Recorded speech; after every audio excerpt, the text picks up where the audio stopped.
মকর সংক্রান্তি প্রস্তুতিতে ব্যস্ত শিলিগুড়ি বিধান মার্কেটে উপচে পড়ছে মানুষের ঢল। আজ মকর সংক্রান্তি, উৎসবের আবহে সাজছে শিলিগুড়ি শহর। মকর সংক্রান্তি উপলক্ষে সকাল থেকে শহরের বিভিন্ন বাজারে উপচে পড়ছে ভিড়। বিশেষ করে বিধান মার্কেট সহ শিলিগুড়ির একাধিক বাজারে চালের গুঁড়ো কেনার হিড়িক চোখে পড়ার মতো।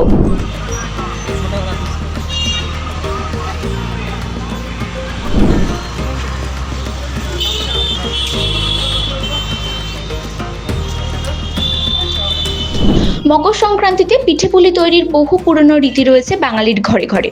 চালের গুঁড়ো দিয়ে পুলি, গোকুল পিঠে সহ নানা ধরনের পিঠে বানানো হয় এই দিনে। আর সেই কারণেই সংক্রান্তির প্রাককালে চালের গুঁড়োর চাহিদা সব থেকে বেশি। বাজারে চালের গুঁড়োর পাশাপাশি মুড়ির মোয়া, চিড়ের মোয়া, নারকেলের নাড়ু, খইয়ের নাড়ু, খেজুর গুড়, আখের গুড় সহ নানা ধরনের মিষ্টান্ন কিনতে সকাল থেকেই ভিড় জমিয়েছেন ক্রেতারা।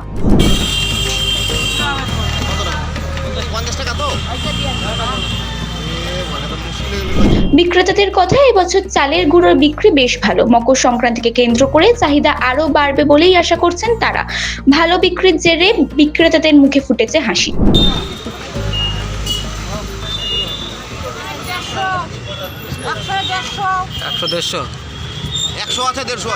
কি আশা? কেমন খরিদ্দার আসছে? ভালো আসছে। আর কি আশা রাখছেন, কেমন বিক্রি হবে? হ্যাঁ, কেমন বিক্রি হবে? ভালো বিক্রি হবে। আপনারা কতক্ষণ কাজ করছেন? সকাল থেকেই। কেমন ক্রেতা আসছে? খরিদ্দার কেমন আসছে? খরিদ্দার এত বিক্রি?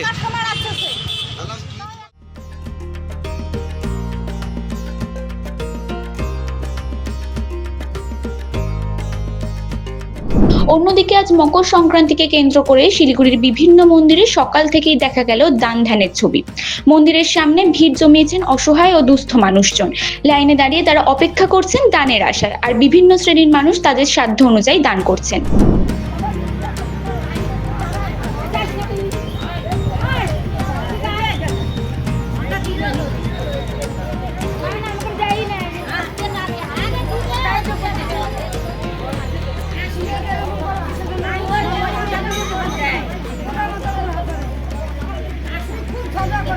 উৎসব বিশ্বাস আর মানবিকতার মেলবন্ধনে মকর সংক্রান্তিকে কেন্দ্র করে শিলিগুড়ি শহর যেন আজ এক অন্য রূপে ধরা দিল। Bureau report, TV19 Bangla.